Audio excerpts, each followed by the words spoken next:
Mountain City Gods presents St. Louis Old Municipal Courts Building, Episode 2.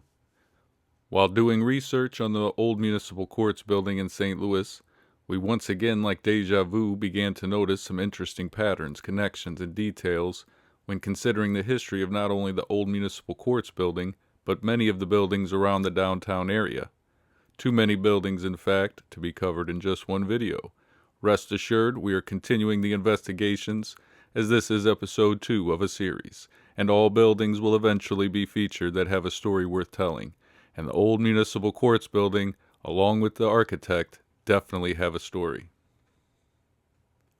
According to stlouismo.gov, quote, "The Municipal Courts Building at 1320 Market Street was designed by Isaac Taylor and constructed in 1911.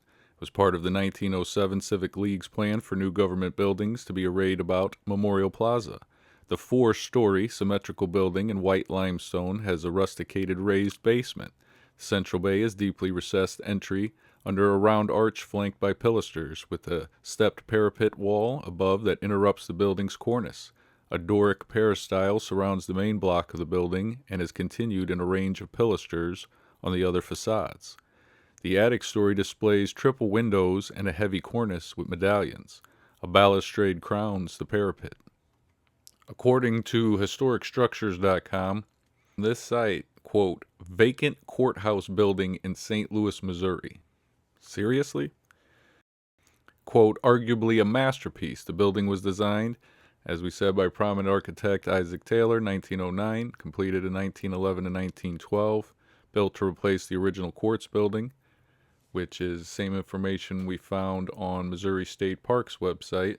Now, looking at the MissouriStateParks.com website, their summary lists the Municipal Courts Building that we're talking about, 1320 Market Street, locally significant under National Register Criterion C in architecture, arguably a masterpiece. Building was designed by prominent architect Isaac Taylor, 1909, completed in 1911-1912. Built to replace original courts building, but meant to house a number of other civic agencies and offices. Building was part of a great city plan to develop a center of public buildings and parks just west of downtown core in conjunction with the City Beautiful movement and a need for long-range planning for St. Louis. The building reflects the language of the Beaux Arts style via its symmetrical design, accented with a massive centralized entry porch flanked by columns, spans of pilasters, and rows of ornamental window panels, elaborated cornice lines, and a roof balustrade. The 1911-1912 period of significance represents the building's period of construction. The structure continued in active use as a municipal building through the 1990s. The Municipal Courts Building thoroughly reflects its period of significance, end quote. That's from page 10. Now we can look at the satellite map here at our building. Now, actually, there's 3 buildings, not to be confused. This is the second Municipal Courts building that we're talking about for this episode. Now, you have first the Municipal Courts, aka 4 Courts building, then the Municipal Courts building, so now it's kind of referred to as the Old Municipal Courts building at 1320 Market Street, which we are focusing on for this episode. And then the current municipal courts actually are housed in the Thomas F. Eagleton building. So just so we're clear. The St. Louis Old Municipal Courts Building was described as a masterpiece. Designed with a ascended, massive centralized entry porch flanked by columns, spans of pilasters, and rows of ornamental window panels, elaborated cornice lines, and a roof balustrade. The 1911 to 1912 period of significance represents the building's period of construction.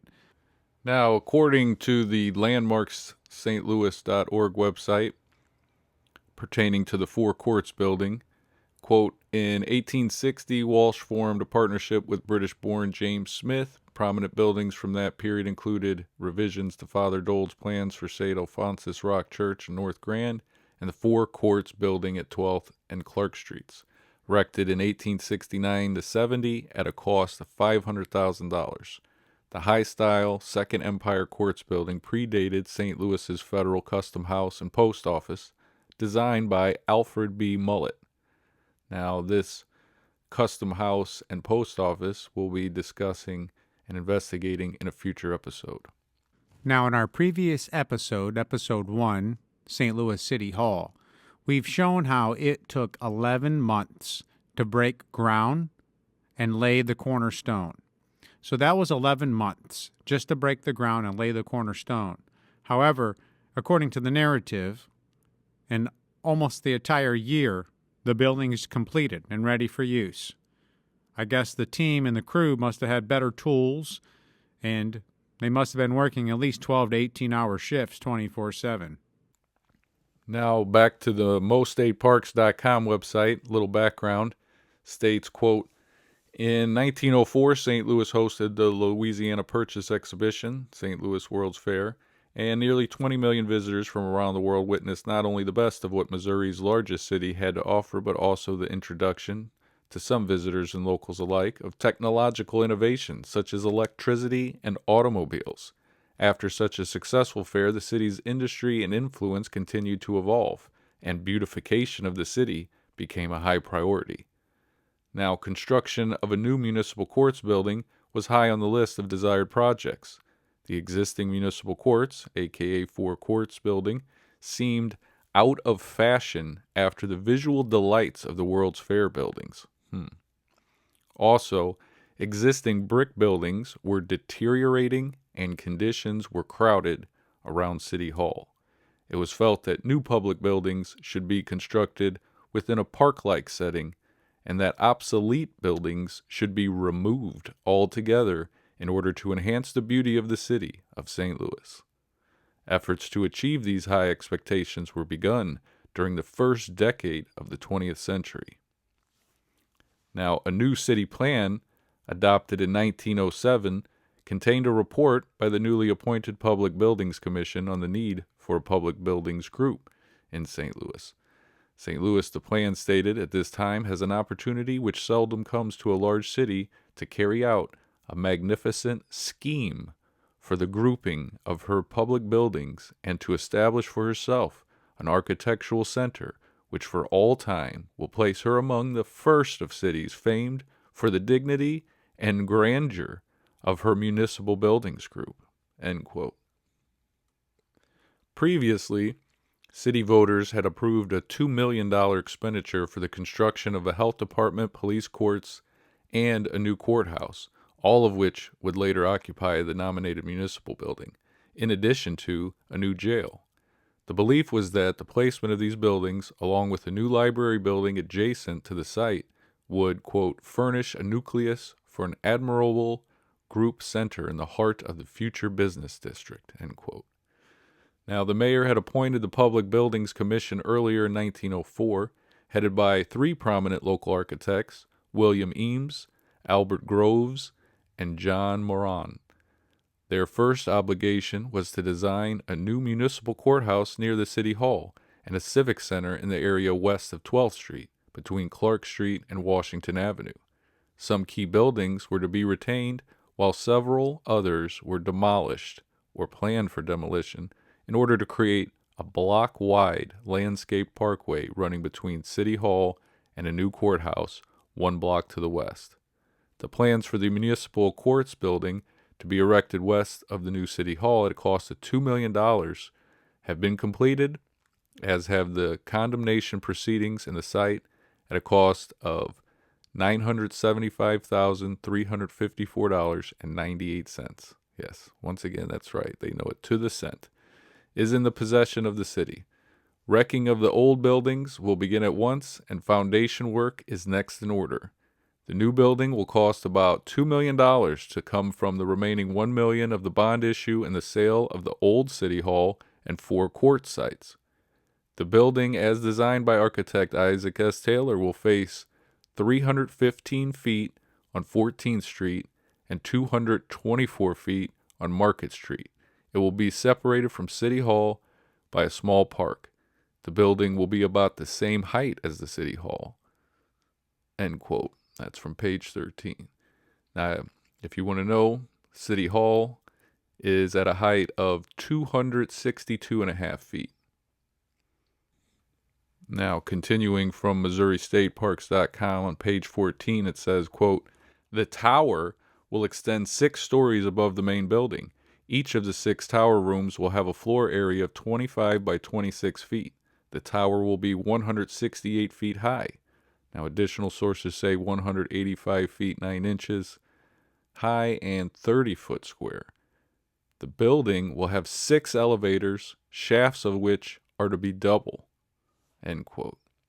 So, according to the narrative, after the World's Fair 1904, which has been described as a success with 20 million visitors attending, this prompted an evolution of St. Louis's industry and influences and serves as a catalyst for the beautification of the entire city.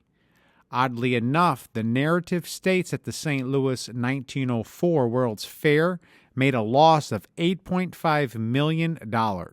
This is more than $250 million today. So was the fair successful in its operations, or was it operating at a loss, and yet it still is successful enough to kick off a beautification of the city?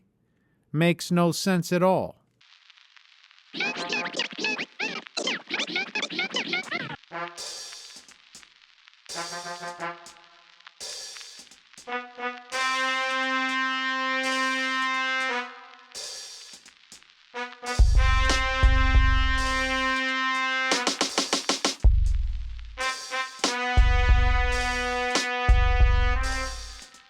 Let us now establish the narrative. Back to our source, MissouriStateParks.com. Quote, in fact, the contract to demolish the structures acquired for the site of the new buildings, a contract that was signed in September of 1908, stated that the contractor Joseph O'Shea was to have all buildings demolished and the site cleared by December 15th, 1908. Failing to do so resulted in a daily fine of $50. O'Shea, in May of 1909, had not completed demolition of several buildings facing Market Street and was facing a heavy fine in addition to potentially losing a $5,000 deposit.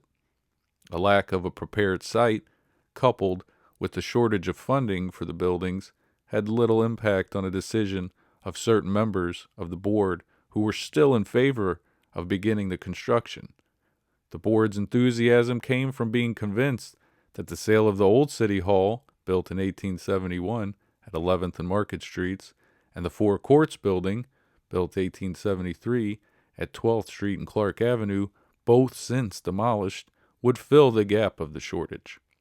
Now, 4 days later, on May 17th, 1909, the St. Louis Post-Dispatch announced, quote, new municipal building to be started soon, end quote. It was reported that the work was to begin within 60 days, and by the first week of October, the cornerstone would be laid as one of the features of the centennial celebration. However, the building's original design would be forever altered. So the contract was signed in September of 1908 by contractor Joseph O'Shea and was to have all buildings demolished and the site cleared by December 15 of 1908. Now that's a small time frame, or a very small window of time, to have such a task completed. Now, the narrative goes on to state that a lack of a prepared site coupled with a shortage of funding for the buildings had little impact of a decision coming from certain members of the board who were still in favor of beginning the construction, even though by May of 1909, the demolition had not yet been completed of several buildings facing Market Street. So it almost seems as if there was a rush to get this completed, even though the other buildings that were allegedly there before weren't even completely demolished. Now, what other site works like that? What other construction site operates like that? That says we're going to begin construction even though we haven't demolished what was here before that. Again, that makes no sense when you look at it. So, just for reference, I did a Google search and I came across this website, conwise.io, just to give a little perspective and shed light on the subject. So, according to them, planning, concept design, and cost estimation. That's phase one, and it lasts from 4 to 10 weeks. It covers planning and general design of the future construction, including obtaining information about the construction site, considering your building requirements, consideration of the budget framework, and identification of time limits. Now, the second step is project detailed design and prior approval. Now, that's phase two, and that can last from 6 to 8 weeks. During such time, one engages many consultants at this time. They begin to go over structural, civil, geotechnical, and environmental engineering, concurrently architectural drawings, and the creation of the essential documents for gaining construction consent are being worked on. Aside from that, one creates the final set of drawings. The executing entity then secures customer approval and applies to a specified authority for building consent. Phase 3. Obtaining building consent. This phase may last from 6 to 8 weeks. The length of this phase is determined by a variety of criteria, including the building's design complexity, the location of the building plot, the local council with which one has to reach an agreement to start construction. Then you have Phase 4, the actual construction. Now, it lasts from 8 to 52 weeks, and this phase depends on the size of the object, its complexity, and the use of modern equipment that can speed up construction. It usually takes 8 weeks to build a small industrial object and from 9 to 12 months to build more complex structures. Then you have Phase 5, after construction. The last phase takes about 1 to 2 weeks. It takes more than 1 day to complete. This is the facility's final and most important phase of construction. Following the completion of all construction works, one conducts a thorough examination to ensure that the plans and data mentioned in the design documentation are followed. If there are any issues, this phase may require more time to eliminate or fix the issues. Industrial structure design and construction might take anything from 8 months to 2 years on average. The length is proportional to the object's complexity. You might think it is excessively long. If, on the other hand, you have a professional construction estimator using specialized software, you will be able to determine which stage will take how long and, if possible, optimize some methods to complete the object in less time. Now, that's in modern times, 2024. So in 1909, they had zero access to software, to communications as we have such, to coordinate logistics and all of these supplies.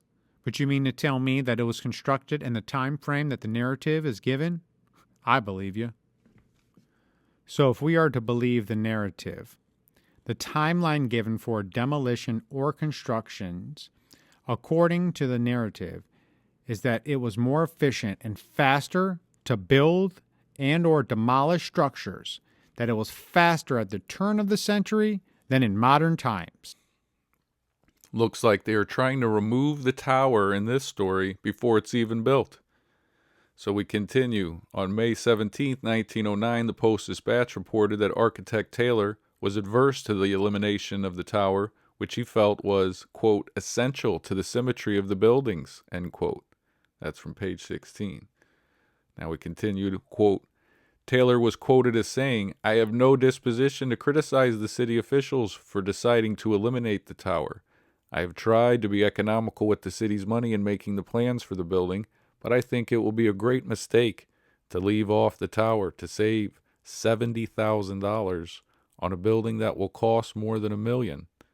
There is a tower on the city hall, and there ought to be one on the new building to maintain the symmetry of the group. A tower of some kind is absolutely necessary on a low building covering nearly 2 blocks. A great searchlight might be placed on top of the tower to be used when the city is filled with visitors, as it will be during the centennial celebration next fall. The tower of the building would be a constant advertisement for the city, and it is a pity to sacrifice it to save $70,000. I'm sure if the building is constructed according to my original plans, it will be the most beautiful structure of its kind in the West. Without the tower, it will look squatty and its beauty forever marred. It will hardly be in keeping with the progress of St. Louis to eliminate one of the principal architectural features of a great municipal building when its cost, in comparison with the cost of the entire structure, is not significant. Removing the towers before they were built. So they wanted the towers to be removed from the original plans. Refer to episode 1, and we show how the towers were removed from the original City Hall building. Now let's think about this tower motif. We've seen it over and over thrown in our face. The tower of the fairy tales, Rapunzel sitting in her tower, the Lord of the Rings, 2 towers, the Tower of Babel. Over and over we have these towers, the tower motif thrown in our face. Again, we see the towers were to be removed, as if they were some monstrosity, something to be scorned, or something that was not part of the beautification project, perhaps? Or perhaps did the towers possess a power? Did the towers possess bells that were chiming at a certain frequency? Did the towers depict something that we weren't supposed to see? Again, with the towers being removed. On page 17, the source continues, quote, unexpectedly low bids by contractors for the municipal courts building will make possible the erection of the tower of the building, which the Board of Public Improvements had already decided was impossible because of lack of money. Now we go down to groundbreaking. Quote, in 1909, a publication titled, quote, Historical and Interesting Places of St. Louis, end quote, reported that, quote, work is in the progress on the site of a group of municipal buildings to be erected across the street from the City Hall, which property will possibly mean the expenditure of about $2 million. In fact, earlier on August 21st, 1909, Mayor Kreisman broke the first ground for the building, followed by Board of Public Improvement President Maxime Reber and City Comptroller B.J. Taussig. The cornerstone was to be laid during Centennial Week in October. Now we move down to winter 1910 to 1911. By December of 1910, the municipal courts building was nearing completion, apparently already. Reporting on December 18th, the St. Louis Post-Dispatch exclaimed that, quote, the fame of the structure, which Isaac S. Taylor, director of works at the Louisiana Purchase Exposition, designed as his masterpiece, has traveled to Canada. The government of Montreal has asked permission of the Board of Public Improvements to use the plans of the St. Louis edifice as models for a proposed courthouse in the Canadian city. Now we have describing the structure, Charles M. Talbert of the Engineers Club of St. Louis stated, quote, the construction of the building symbolizes its purpose to serve as a temple of justice. Its style is massive, but not too stern. It has solidity, softened by grace of lines. It displays no frivolous embellishments, but dignity and impressiveness. I consider it the most perfect design structure of its kind ever built, end quote. Based on a rigorous construction time frame, contractors expected to complete the building's roofing system before the start of severe winter weather. They hoped that the interior work could begin in early spring of 1911. Accordingly, the contract specified that the building be complete by February 26, 1912. Reports concluded that the cost of the site was $1,025,000, and with the estimated cost of the building at $897,000 plus the architect's fees, brought the total estimate to $2 million. Right on the money. That's on page 18. Now, continuing down, we have, quote, the building continued to serve its original purpose until 2000 when the federal courts moved to the new Thomas Eagleton Federal Courthouse. This allowed the municipal courts and other offices to move 2 blocks east at Tucker and Market. Also, in that year, demolition of the city jail behind the buildings began in order to provide additional city parking. In 2009, hope for a $40 million municipal courts building makeover was announced in the St. Louis Business Journal. Heisman Properties of California was reportedly going to purchase the property, but unfortunately the deal fell through. Despite the vacancy of the municipal courts building over the past decade or so, now it's been even longer than that, the building remains a great expression of Beaux Arts classicism in St. Louis.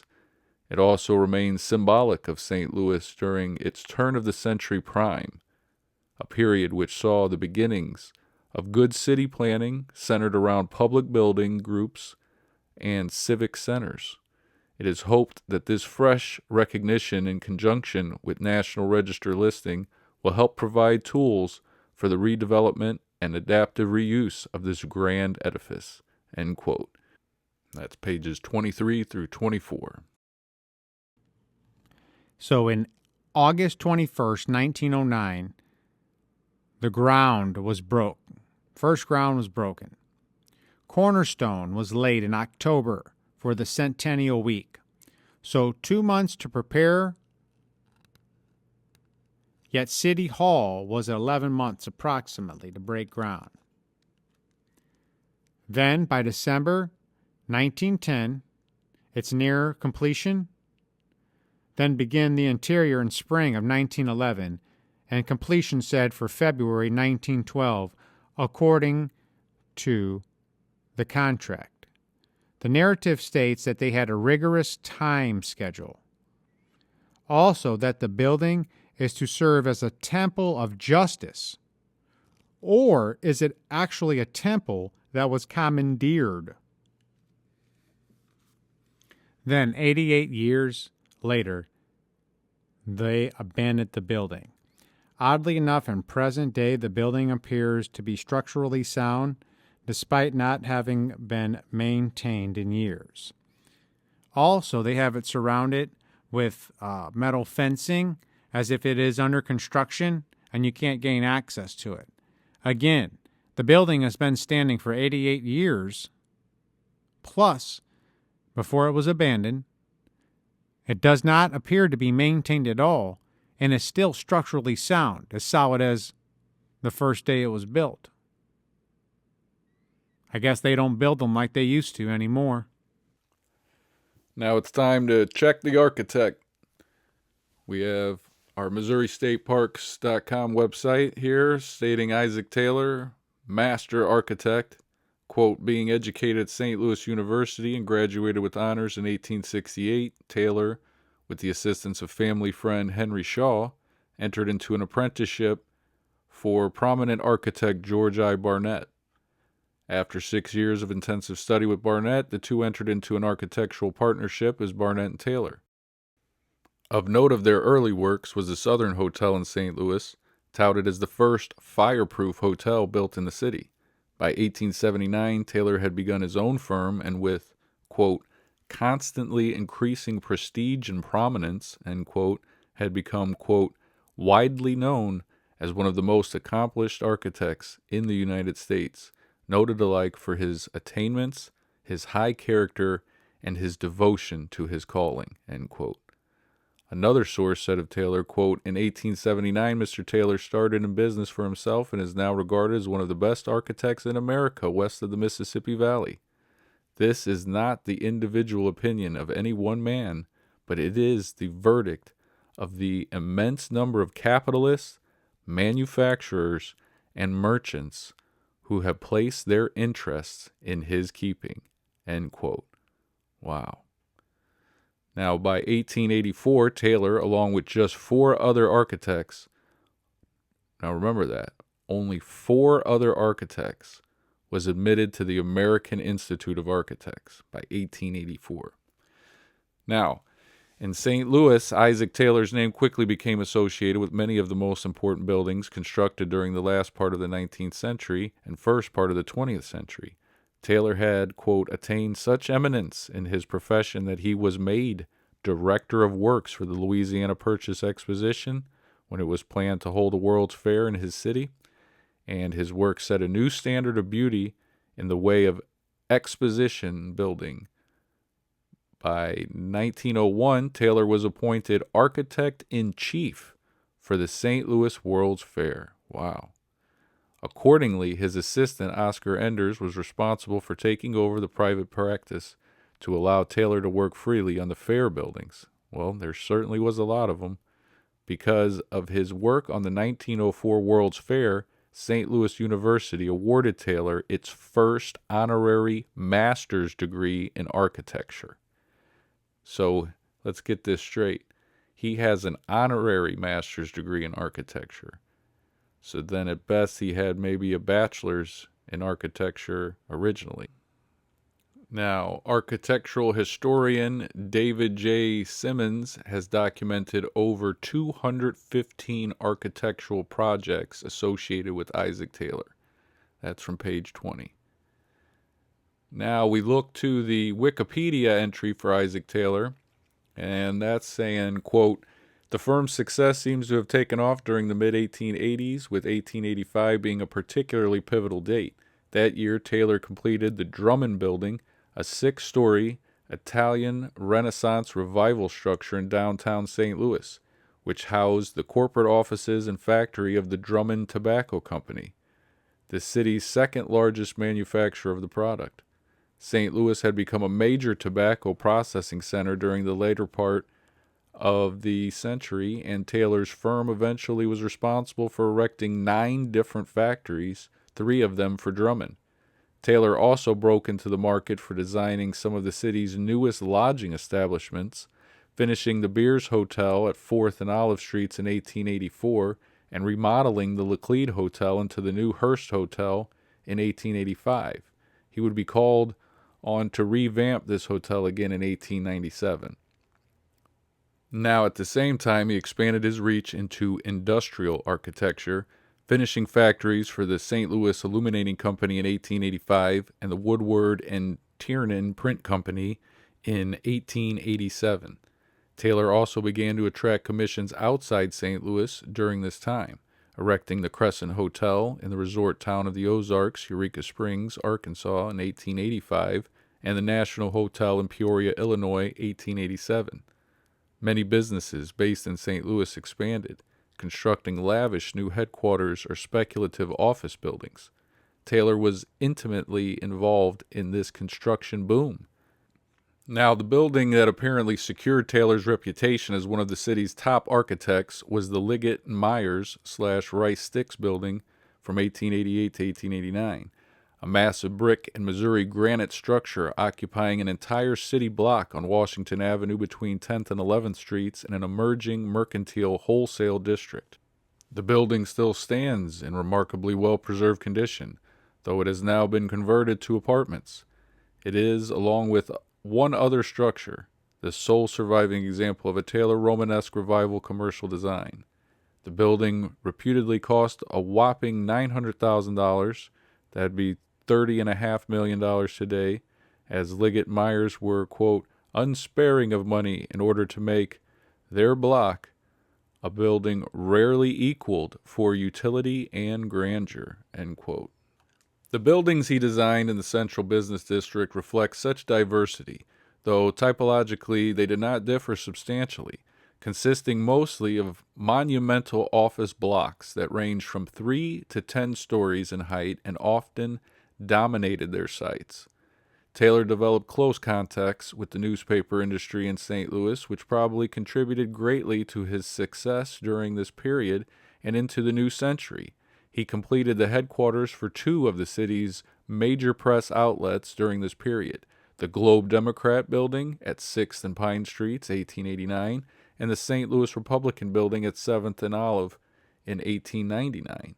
In an article in 1894, the latter singled out Taylor for his ability to combine aesthetic taste with practicality as one of his particular strengths as a designer that contributed to his success. This is likely accurate, as Taylor was not a particularly innovative designer, though versatile in a variety of styles. He did not deviate from the eclecticism popular among most late 19th century American designers. Nor at first glance does he seem to have developed any new handling of space, materials, or volumes. He seems to have been mostly focused on giving clients what they wanted and keeping in touch with popular design trends, objectives that would have served him well in the growing corporate culture of St. Louis. End quote.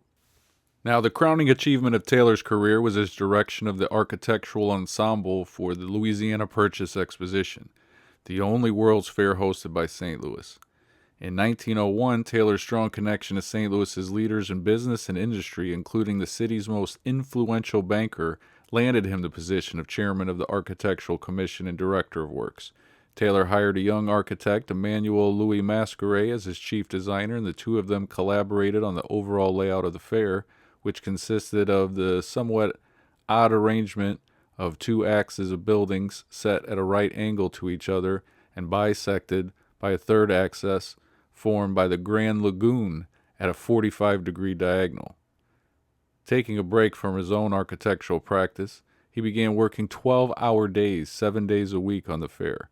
Taylor's task of supervising the design and construction of all the major buildings for the fair was a gigantic task, to say the least, and was complicated.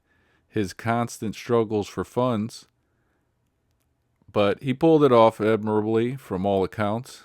In addition to functioning as the CEO of design and construction, negotiating personalities, timelines, and budgets, Taylor himself designed several major structures, all of which were temporary. Among them were the largest structure, the agriculture building, which covered more than 18 acres and cost $525,000. Wow. And that's for a temporary structure. That's more than the original municipal building cost. Statler's Inside Inn, the Missouri State Building, the Horticulture Building, the Forestry, Fishery, and Game Building, and the Livestock Exhibition Complex. Other than the Municipal Courts Building, quote, the other major government commission Taylor undertook was the Jefferson Memorial Building at the entrance to Forest Park in St. Louis in 1911 to 1912, on the exact site of the main entrance to the 1904 World's Fair, now the Missouri History Museum, and only slightly altered. The monumental structure, rather simply but elegantly arranged in two long wings around a central columned loggia, houses the collections of the Missouri Historical Society. The central loggia included Carl Bitter's huge sculpture of Thomas Jefferson, end quote. Now, apparently, Taylor was, quote, well-liked and was said to have a big heart and great, quote, conviviality, end quote.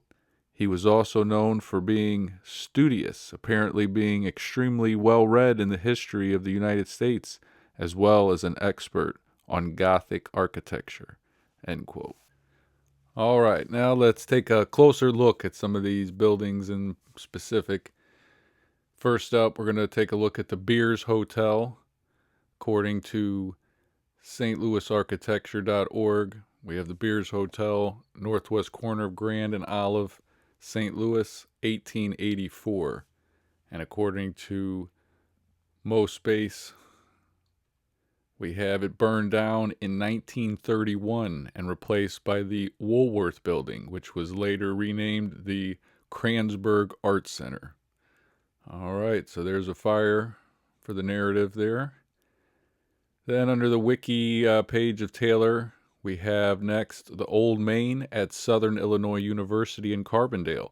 Built in 1887, was Taylor's only higher education commission, and for decades it was the oldest building on the SIU campus. Tragically, it burned in 1969. Then we have, according to the CarbondalePublicLibrary.org, where we have the Carbondale Historical Quilt. In 1869, a newly formed university called Southern Illinois Normal University purchased 20 acres of land from Mrs. Mary A. Sanders. Upon this land, on May 17, 1870, was laid the cornerstone for the first building of this university, Old Main. The building cost approximately $225,000 and opened for classes on July 1st, 1874. 9 years later, on November 26, 1882, this original Old Main was destroyed by fire. So the one that Taylor designed would have been the second Old Main building. Next up, we have the Liggett and Myers / Rice Sticks building we mentioned before, 1888 to 1889. According to Taylor's wiki page, it states, quote, "It is along with one other structure the sole surviving example of a Taylor Romanesque revival commercial design," end quote. I just find that language interesting because I was always under the impression that a sole survivor meant one. So if it's along with one other structure, meaning two, how could two be sole survivors? So interesting. So according back to our moststateparks.com source, we have, quote, "completed in 1889 from plans drawn up by architect Isaac S. Taylor. The former Liggett and Myers / Rice Sticks building is one of St. Louis's few remaining examples of early commercial buildings employing Richardsonian Romanesque forms." That's from page 4.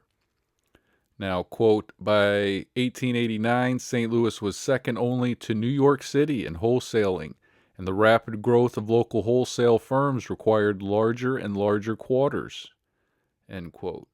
And we have another quote, "Designed perhaps," I love that word, perhaps, they don't know, "as early as 1887 by St. Louis architect Isaac S. Taylor, 1851 to 1917.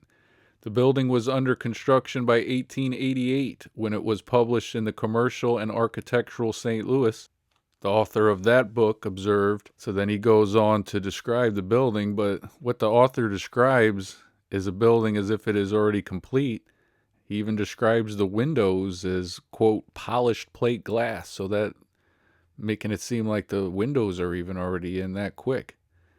So that's on page 5. So moving on to moststateparks.com, we have the Board of Education building located at the northwest corner of Locust and 9th Streets in St. Louis, Independence City, Missouri. Designed in 1891 by noted architect Isaac S. Taylor and completed in 1893. Then, now we have on Taylor's wiki page the Rialto building, 1892, an impressive Romanesque revival structure punctuated by bay windows and large projecting cornice. That, according to builtstlouis.net, the Rialto building was built, it states actually 1891 question mark. So they don't know. Architect Isaac Taylor, so we got to put his name on it. Status demolished and the date unknown for demolished. Interesting. Next up on the wiki page for Isaac Taylor, we have the Mercantile Club building, 1891, an asymmetrical, picturesque, Romanesque, Gothic revival structure with a roof line punctuated by tall gables and thin spires. Now, according to the preservationresearch.com website, quote, "The illustration here appeared in the Northwestern Architect in December 1891, showing the successful entry by Isaac S. Taylor in the club design competition, completed in 1892, according to the plan shown here, influenced by the Romanesque revival architecture of H. Richardson, as well as the architecture French Renaissance, which favored high-pitched roofs and turrets. The base of the building was Missouri granite, with brick above, punctuated with terracotta ornament.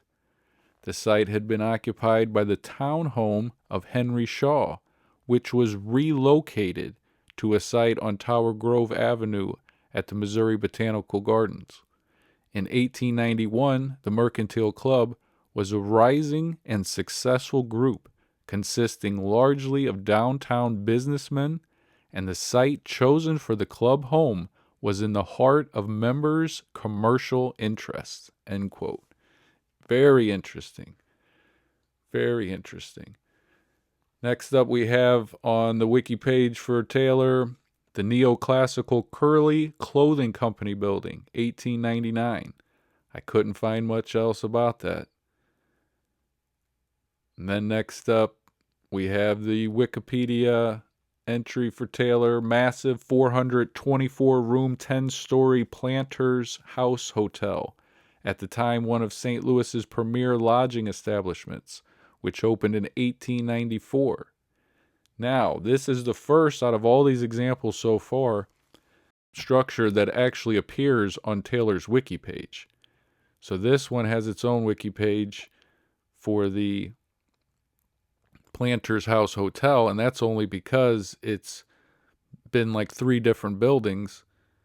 So Taylor just built one of the 3. So here's what it says, quote, "There were 3 incarnations of the Planters House Hotel in St. Louis, Missouri.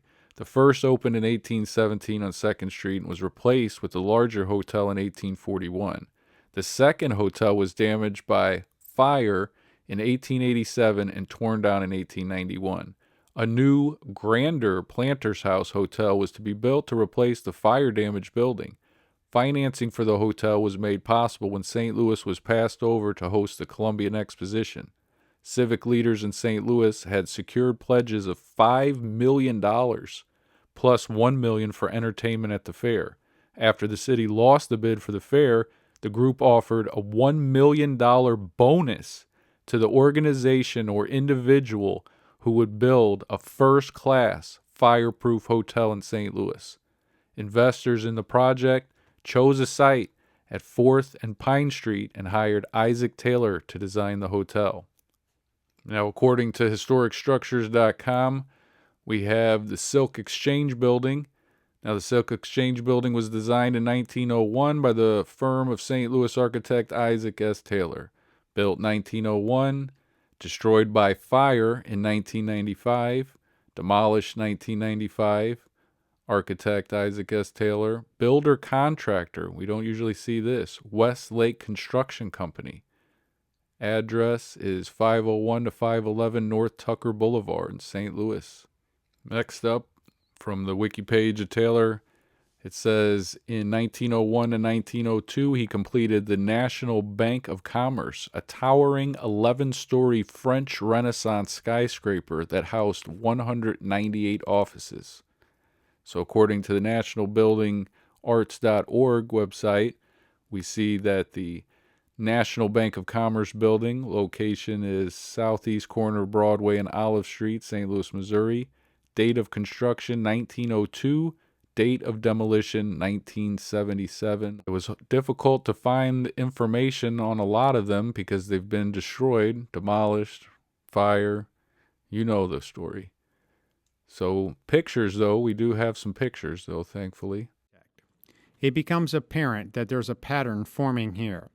For this municipal courts building, the St. Louis City Hall and all associated buildings have almost a complete story for the architect's background information, schooling, the architectural firms themselves, complete with other buildings attributed to the said architect, complete architectural styles for said buildings as well. However, so far, we have not seen any information regarding the engineers, the supply firms, the shipping companies, etc. With all of these buildings, mathematics dictates that there would have to be at least one major delay with materials, whether it be with the actual shipping or availability of materials, issues with labor, workforce shortages, or sickness, or something. Instead, all these buildings go off without a hitch, without any major issues. Instead, we get a nice and neat bio of the architect and the buildings that they allegedly designed. Maybe a few drawings, which may or may not even be real. And that's it. That's all we have. Zero mention of the actual engineers, of the actual people that constructed it, and actually who executed it. We do not have any mention of that, almost as if it was written from an architect's perspective. Now that we saw some buildings from Isaac Taylor, let's check out something similar.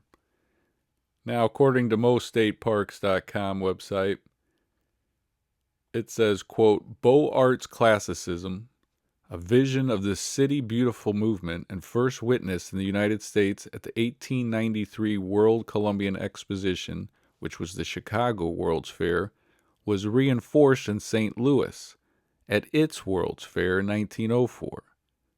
Isaac Taylor, architect-in-chief of the St. Louis Fair, became immersed in this style during his tenure over the 3-year period of design and construction on the fairgrounds. Post-construction of the fair buildings, Taylor designed a number of local residential, commercial, and other buildings. By 1909, Taylor began to draw up a set of plans for the Municipal Courts building.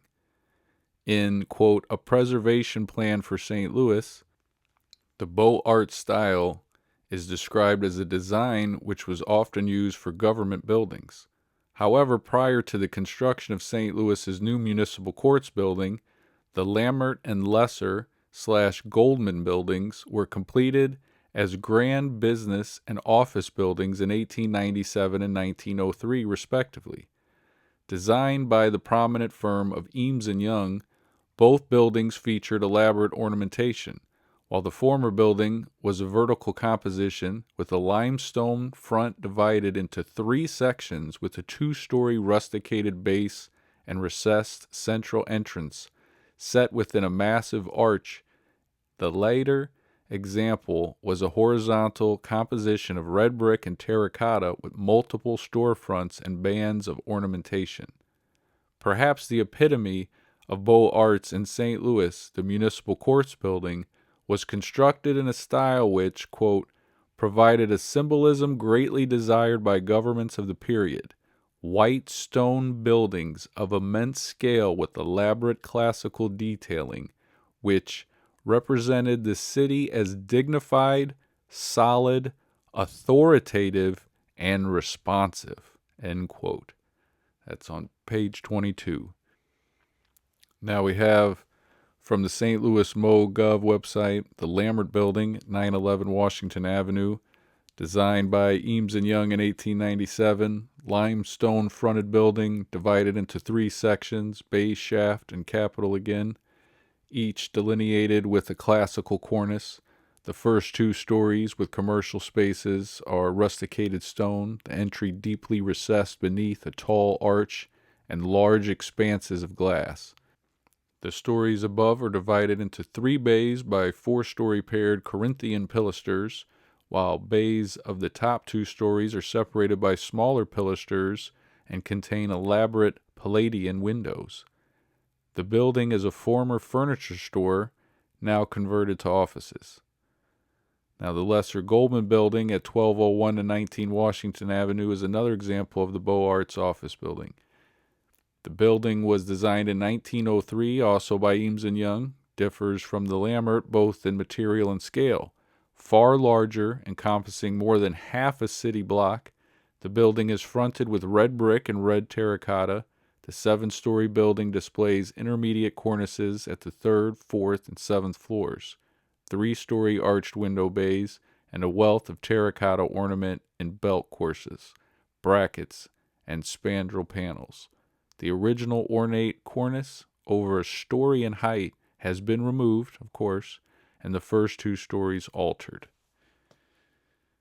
So then we have the Lambert Furniture Company building at 911 Washington Avenue, according to most state parks, significant as an unusually fine example of Renaissance revival commercial architecture featuring carved stone figural sculpture.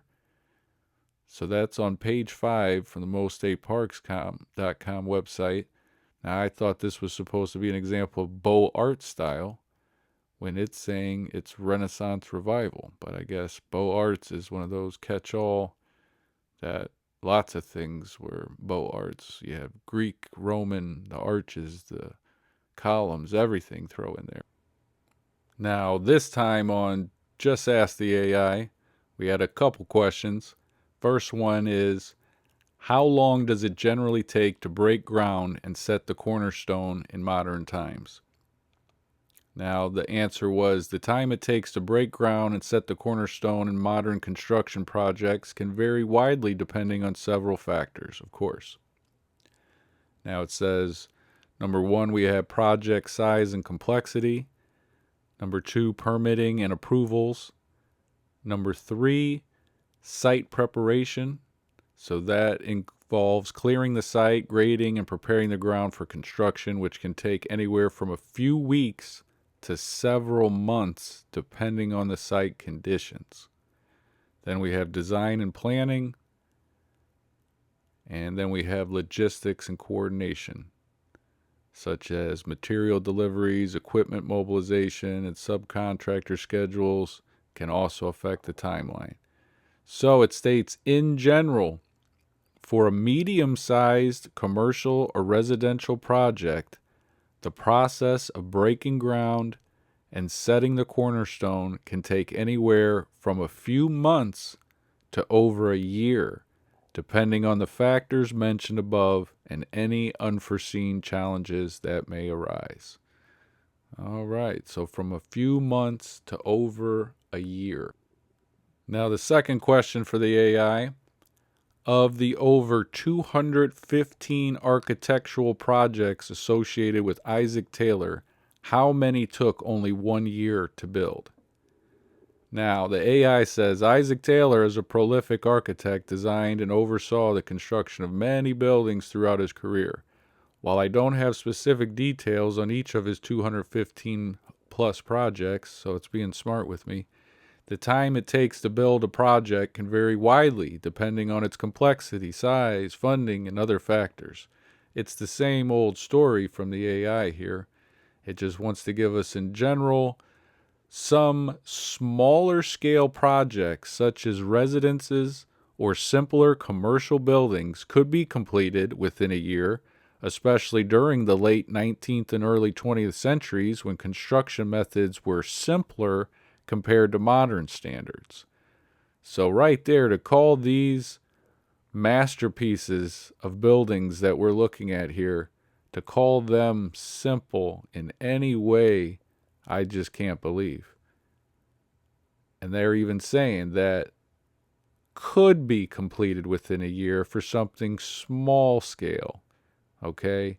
So then if we go on, we see that larger or more complex projects, which definitely most of these municipal buildings that we're covering would fall into that category, such as institutional buildings or large-scale commercial structures, might take, so again, might take, not sure, might take several years to complete. Several years. So anything that's complex, large-scale, like the buildings we're looking at, might take several years to complete. So I just find that very interesting.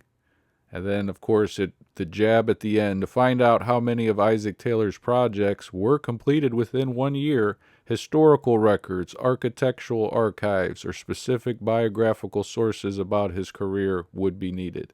It's almost as if these stories concerning these architects and these buildings are reversed engineered. It's like a dump cake. Put all the ingredients in, close the lid, and poof, it's done. 1 to 2 year builds. Sure, no problem. Now it's time for the breakdown, conclusions, list of red flags, and inconsistencies. Number one on the list, I call "What time is it?"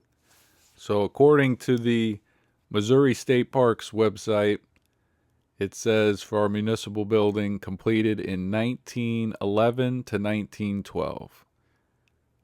That's on page 10. And then earlier on August 21st, 1909, Mayor Kreisman broke the first ground for the building, followed by the Board of Public Improvement President Maxime Reber and City Comptroller B.J. Taussig. If you recall, the cornerstone was to be laid during Centennial Week in October. Okay?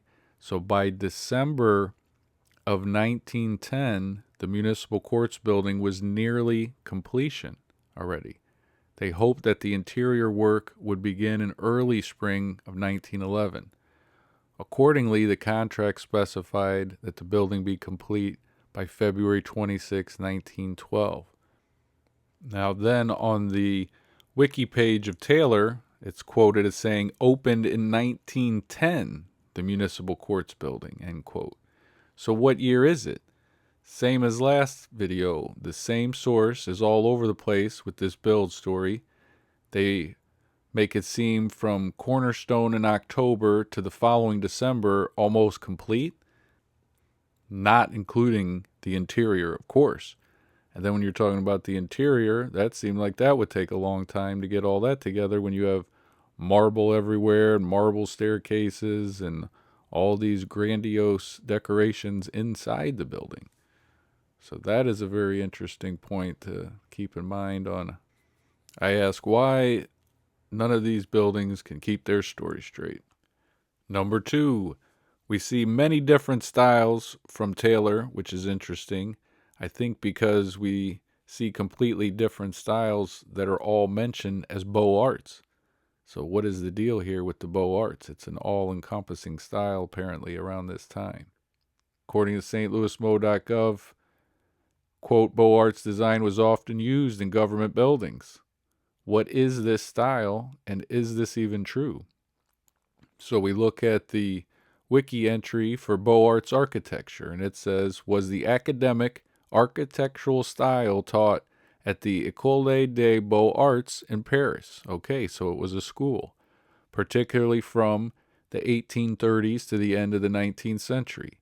It drew upon the principles of French neoclassicism, but also incorporated Renaissance and Baroque elements and used modern materials such as iron and glass and later steel. But then we have on, according to the Pennsylvania Historical and Museum Commission, quote, the popularity of this style was advanced by the World's Columbian Exposition in Chicago in 1893. Okay, we're seeing another pattern here. It's like a chicken or the egg. What influenced what? Were all these buildings already there? And that then they just say, oh, it's all Beaux Arts because they were supposed to be worldly buildings at the World's Fair expositions. And then now you're just going to start building your downtown buildings in that style. Okay. Now, back to the source. With its grandiose treatment of classical architectural forms, the Beaux Arts style was seen as an ideal expression of both corporate or wealth and civic pride. Wow, that's a mouthful. Buildings of this style are both formal and monumental with abundant and opulent decorative details. The Beaux Arts style is especially suited for public buildings designed to deliver a strong symbolic message, such as libraries, museums, courthouses, train stations, and government offices. Privately owned Beaux Arts style mansions delivered a message as well, one of personal wealth, I bet. This style was popular in an era of great American palace building marked by eclectic use of historic architectural themes and elements. The Beaux Arts style uses formal symmetry, Italian Renaissance form, and classical Greek and Roman decorative elements like columns, pediments, and balustrades to create a grand and imposing architectural statement. Exterior decorative details may have quoins, balconies, terraces, porches, and porticos, as well as ornamental window and grand entrances. This style also featured lavish interiors, including pilasters, arched openings, elaborate chandeliers, coffered ceilings, or marble fireplaces. And, end quote, add to the list, we've seen marble staircases as well as in the municipal courts building. So you just see that it's basically combining every kind of style in the old world together under one umbrella term style, Beaux Arts. I love it. All right, now we understand. We're all on the same page here. Number three, we are seeing 1 year builds once again. Are we surprised? How many did you count? It seems like almost all of them, with few exceptions, were 1 year builds, maybe two at the most. Also, these are just a sample of the total buildings Taylor supposedly designed. Remember, we have 215 plus buildings that he's attributed with. So this is a pattern I see forming here. Number 4, how many fires did we have? The count was 5. 2 fires for Old Main at Southern Illinois University, burned down in 1882 and 1969. Second Planters House Hotel in 1887. Silk Exchange Building 1995. And the Beers Hotel burned down in 1931. So how many did you count? All right, we have number 5. For number 5, we have the fixtures. A smoking gun, perhaps? Fixtures for the entire building are not only mentioned, but listed and tallied in our one source. We have no mention of engineers or who the companies are actually building these works of art, but we know exactly how many toilets are in the municipal building, just like we always know exactly down to the cent how much money was spent. Now, next up, number 6, still no engineers. We haven't had one reference of an engineer. I guess the architects go out and build it too. They get the hammers and put it all together. Interesting.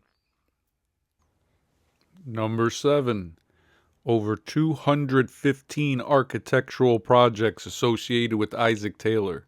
Seems like a lot for just merely one man. According to our source, MissouriStateParks.com. Now, this is a quote from, quote, a lifelong friend of Taylor, attorney R.M. Nichols, said of him on the occasion of his presentation of a bust of Taylor to the Missouri Historical Society, quote, "It is not obvious to human intelligence what most of us were born for, nor why almost anyone might just as well not have been born. Occasionally, however, it is plain that a man is sent into the world with a particular work to perform. If a man is actually, though not always, conscious of his mission, his contemporaries as a rule are equally blind to his merits, and it then remains for after generations to discover that a man has lived and died for whom was set one particular task, and who has attempted and achieved it, and whose achievements have changed the whole course of procedure of that particular subject, and for ages thereafter remain the authoritative source of all knowledge upon that subject." Wow. Those are some heavy words. Number 8 is what we refer to as the 1907 map of St. Louis downtown during 1907, what it looked like. It is a red flag in and of itself. First of all, it's a really good drawing, or to be more precise, illustration. The detail is remarkable. You can zoom way in and see what is supposed to represent City Hall from the first episode, as is marked and referenced in the key at the bottom of the map. We see many buildings that don't exist anymore, and ones that may never have, who knows. Many of them, including ones marked all around, that aren't actually, marked with any numbers around City Hall. Who knows what buildings those are. Number 9, we question the orientation, which appears a pattern is forming with the alignments and orientations of buildings, especially in their grouping. They make a point of this as to stick out, but is it to make you think the opposite of the truth? Examples are in the Taylor World's Fair buildings, the City Hall next to the Municipal building, and with the Arkansas Capitol from the previous episode. They make it seem these are mistakes since they don't align with surroundings, but it is the other way around. Also, how City Hall is facing on the 1907 map. It's all weird. Number 10. From the evidence so far in just these 2 episodes, it is becoming more likely that these buildings that only took 1 year or maybe 2 years to build were not being built at this time at all, but were merely being modernized, which is no easy feat, to be clear. For many of these buildings we have been using as examples, it would easily take 1 to 2 years to fully modernize. So which one is it? Are we renovating, or are we building new structures that were not there before these dates and that only took 1 or 2 years to build? You be the judge. In conclusion, just by taking a closer look at the official narrative, it becomes apparent that it is riddled full of inconsistencies. From the timelines being all over the place to buildings being constructed in 1 year, it's like the entire building complex was already there. The powers that be just change his story by manipulation of the building's names, orientation, and main entrances, reason for construction and reasons for demolition, and just the sheer number of projects completed by one man. Furthermore, the time frame for construction is only feasible if they were modernizing the buildings for 1900s time standard. This seems to fit the timeline and narrative better. Think about it. They only would have to add plumbing, wiring, fixtures, and perhaps telegraph equipment, and not freshly construct these timeless works of art. If that's the case, then you wouldn't need any engineers, builders, craftsmen, ironworkers, artisans, etc. Just update the building. Then give us a story for the architects, and the rest is what they call his story. Pictures say 1,000 words. That goes both ways. You'd have to focus on the architect, then show the pictures or illustrations of the proposed building, and it's a wrap. Also, I find the 1907 map very informative, to say the least.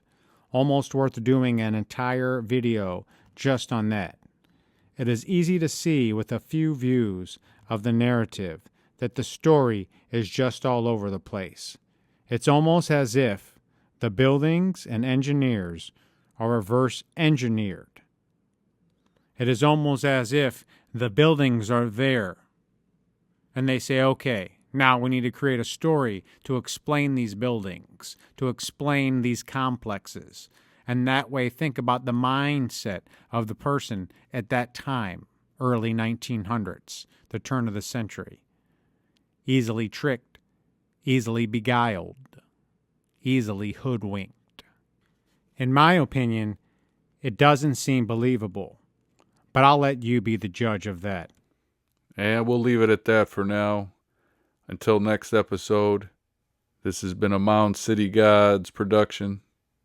We thank you for viewing. Please comment, like, subscribe. We'll see you next time. Until next time, peace.